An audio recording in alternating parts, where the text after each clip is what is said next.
Bonjour mes amis, hi guys, we are coming to the end of 2025, so good time to do a status of the collection. I'll do this in 2 or maybe 3 parts, starting today with maybe the dressier, the more beautiful timepieces in my collection, watches that I wear a lot, and I try to wear them 3-4 days in a row to really get the essence of the watch. Sometimes the weather doesn't permit, but soon it's going to get cooler in Hong Kong, so everything is permitted with the leather straps. Maybe we can start at the top with a watch that I love wearing in steel, brushed, so not too much worry to wear this as an everyday watch. I love wearing it on the weekend as well. It is the Frank Müller Sport Chronograph 30th anniversary, a collaboration with the Grail Watch. You can visit the Grail Watch website to understand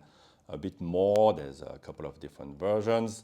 This one is the Bicompax, and yes, if you have a moon watch, it would be very similar. These are new old stock, Le Mania 1874 ébauche, refinished, readjusted, and actually I had mine serviced here by one of the best watchmakers, and it's adjusted in 6 positions now and extremely accurate, which it wasn't when I got the watch. No problem. So of course it's manually wound, limited edition, only 50 pieces in total of each version. The other version is black dial with 3 sub-registers, just as beautiful, and I love the step on the bezel and how the top is polished, the only polished section. They have the famous Tasti Tondi fluted pushers, easy to grip crown, and while yes, the caliber is similar to of course the Omega moon watch, ever since the 40s, right? Le Mania together with Omega and Tissot collaborated. Here it is quite a bit more refined in the feel of the winding, the feel of the pushers, and especially the reset compared to the run-of-the-mill moon watch. Beautiful grenet dial, so you have a nice texture. It takes a lot of different characters depending on the light. Here we have a lot of natural light. The hands are blued, so really wonderful. And this came out 2-3 years ago at the height of the hype. It was priced very high at 20 grand, and I paid nowhere near that, thankfully. And I just love wearing it. It's an extreme pleasure. It can be dressed up, dressed down, more of a dressed down type of a watch. It's a sports chronograph, 39 millimeter. You're gonna see a lot of 39 millimeters in my collection. That's to me the perfect size. The original one, so 30 years before, mid-90s, Frank Müller was commissioned by some Italian retailers to do some Patek, like one caliber reference 1463 or 130. Watches, those classic Patek chronographs, and so he did some very similar to this. You can still find them. They were smaller at 37 millimeters, and they had the same caliber. So not crazy expensive watches, being in steel with cam-operated Le Mania instead of the column wheel and gold cases that Roger Dubuis, for example, did at the same time. Funnily enough, both independent watchmaker of great repute. Of course, yeah, 12 and 6 Breguet numerals. I really love it. Okay, the second watch, it's a pickup I did after in Europe, actually, during my holidays. I had seen one in Hong Kong, and I thought it was really cool, and found one with its papers. And this is not the original strap. I have it as well. pristine condition, and this watch just everybody notices it when I wear it. I love wearing it. Steel again, 39mm again, super slim. Look at this beautiful manufacturer caliber by Chopard. Chopard is quickly becoming my favorite brand because it's totally overlooked. Manufacturer, they do everything. They finish wonderfully watches. Many of them have the Poinçon de Genève, the Geneva seal. This one has is the Tech regulator GMT. So Tech, I don't know, it's one of the what they call these models. This one is the limited edition where they open up the dial tastefully, I want to say. Regulator, so you have the minute at the center. You have the hours here and the seconds there. Playful fonts. 9 days of power reserve, so you wind it once a week and you're good to go. And here you have GMT that you can change with the button here. So I keep it on European time. So right now it's 7 in the morning, almost 10 past 7 in the morning. So you have daytime and in white the night time. Good to keep track of what my folks back home are doing. A lot of different layers, very playful, even a bit of loom on the hands. Limited edition, just excellent timepiece.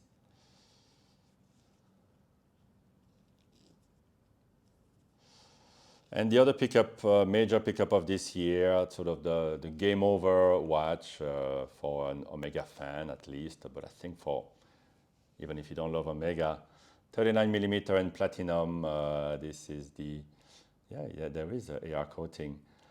This is the central tourbillon with the Omega sign on top of the carriage.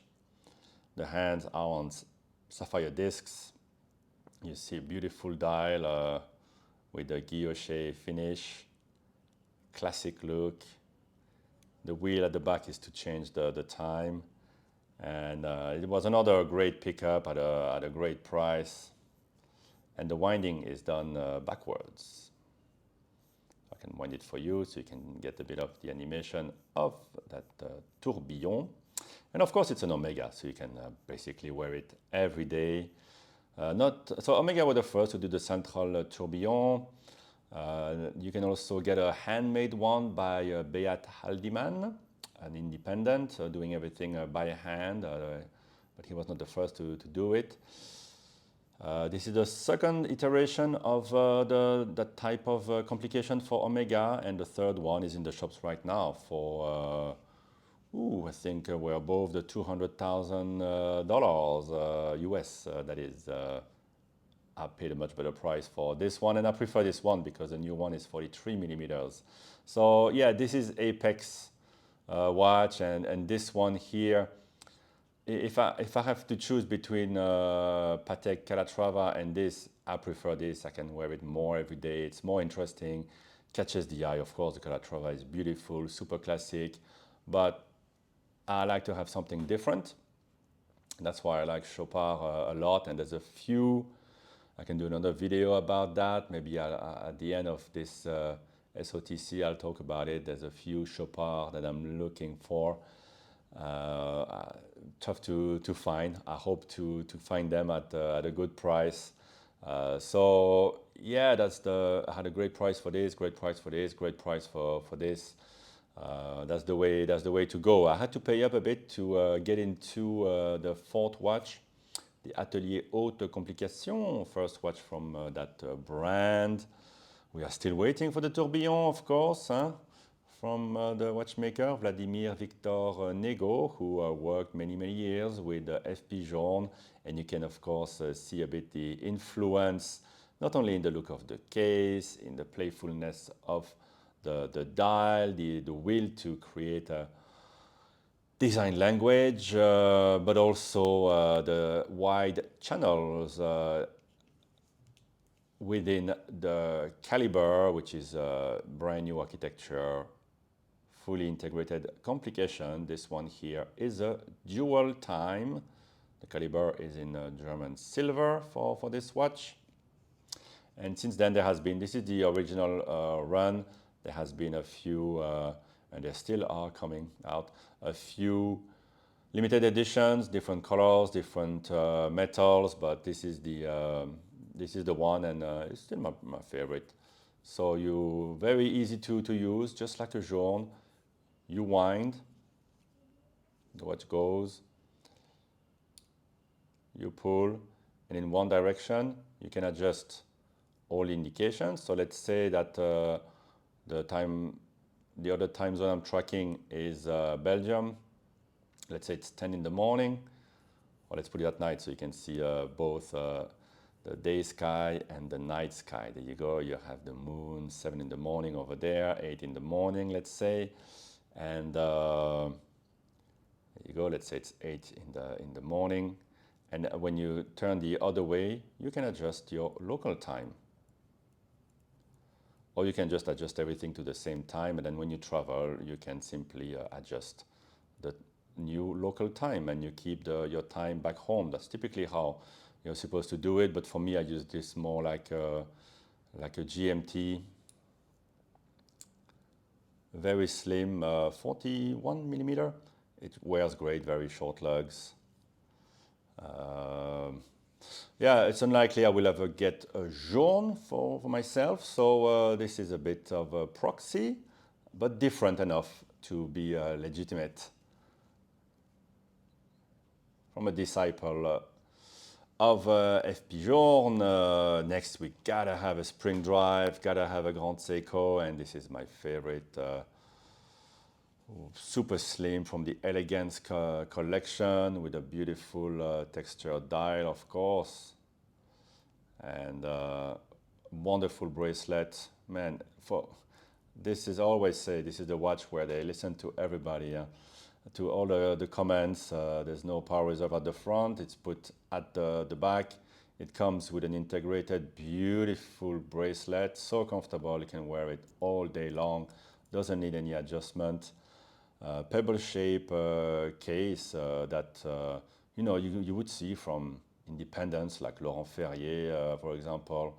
Beautiful case, of course, and the typical hallmarks of Grand Seiko, right? Besides the dial, super sharp hands and indices, great printing, and of course the mesmerizing spring drive with 3 days of power reserve. Very easy, very smooth to wind, and at the back you can see when you need to top it off.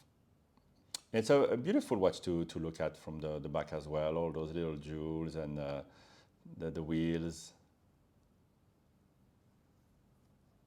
Really a mesmerizing watch, very comfortable, super clean, kind of dress, but you have the bracelet, so yeah, there's something very a bit 70s to it. It's so special, and yeah, there's nothing like it, I find. And I like that it's very different from everything that Grand Seiko looks like. It's cool, it's very different. Let's go to the other side, another super slim watch in a white gold, another one of my great deals, the beautiful Cartier tank Américaine, so tank Américaine, very slim inside, is a high horology movement, I believe by F. Piguet, Frédéric Piguet. Reference is 17, I'm gonna have to take it closer to my face, 1736, yes, that's what I wanted to say. It's been serviced for free by Cartier, by the way. I have a Camille Fournet strapped for it. And it's not necessarily bizarrely the most comfortable. It kind of rubs a bit on my wrist bone. But when you wear that, it's so stylish. It is so stylish, beautiful dial. And for the little story, this is not the original dial. At service, they replaced it with a Swiss made, while the original had a Swiss dial. And I insisted to get it back, and luckily they returned it for me, but that's a secret. And yeah, if you gotta have one Cartier, one shaped watch, and this is it for me. It is just so elegant, and maybe I can put it on the wrist. And of course, you can see the full review of all these watches and my different adventures with them on the channel. I think I have more than 1,000 videos by now. And next we have two rose gold or red gold watches. Look at this. It feels like it's fused to the wrist. So beautiful. I feel so classy when I wear this watch. It has such presence, so unique, and that's really one of the things I like, is you put a watch that just has such a different personality than everything else that's on the street, and you can see the same, I think, about everything. They really catch the eye, but in a positive way, and I think that these two as well. Of course, the Patek Philippe Calatrava 5296 sector dial, together with the Frank Müller, those two dials really take so many personalities, with the gray and the white sort of alternating depending on the light. And yeah, this one is quite busy. It's a sector dial, very easy to read, and it is my favorite of the Patek Calatravas that I've owned. And of course, you have, let's not forget, the beautiful movement, beautiful finishing. Yeah, same thing you would have in a 5711, by the way, but this is not considered a sports watch. It's a great everyday watch, and one that, you see, it's already running. The rotors of Patek are very efficient, including the micro rotors. You just take them out of the box and they start running. Super efficient. So let's not forget that there's a lot of technology in the Patek watches, and the other rose gold. I'm a big fan of rose gold. It looks good on my skin tone, usually a bit dark, because a lot of sun here in Hong Kong. If I was back in Belgium for 6 months, I would be completely white, just like the Grand Seiko dial here. And maybe for today, so it doesn't get too long for this first part, we'll finish with a defining watch of my collection and my relationship with my friends, Simon and Josh, and with the brand Omega. I bought it together when I was visiting with my friends, and spotted it in the corner and fell in love immediately with how slim it was, those beautiful Patek-like lugs, sculpted, if you will, the beautiful mid-case, the box sapphire crystal, the beauty of every detail, including the pushers. And this one, wow, it is not a moonwatch caliber at all, right? Inside, I think it's, I'm going to say something stupid. Is it a Patek Piguet chronograph without the rotor? And as a result, it has a good power reserve. It is a chronometer. Omega added the coaxial, and it has a stop seconds function, which when this until the current version of the Moonwatch you didn't have on the Le Mania base calibers. There you go, stop second, and it's pleasant to use. Sorry, it has a click. Very distinct click, quite funny, it resonates. Beautiful scales, maybe not the most legible, but I think it's okay. And these retailed, should say, probably all of them are sold for what you pay for a steel Daytona. So it's a good, interesting alternative, not for everybody maybe. And they made quite a few. It's from the museum line. This one is the number 8, called dubbed the Race End Timer. Had something to do with Omega timing races, the Olympics. 1949, so it's a reissue 50 years later, or something like that. Yeah, they made 1949 of these. So this one is from the end of the run, 1905. So it took a long time for them to make all of these. Very exceptional. And the caliber inside, you will only find it in one series of the Moon watch, an anniversary series of the, I always forget the 60th or the 50th, which looks very much like a regular Moon watch, but it has an enamel dial. So if you can find one of those, you not only get a special dial, but you get a very special caliber as well. So always good to remember that. It's the little pleasures of watch collecting. So there you go.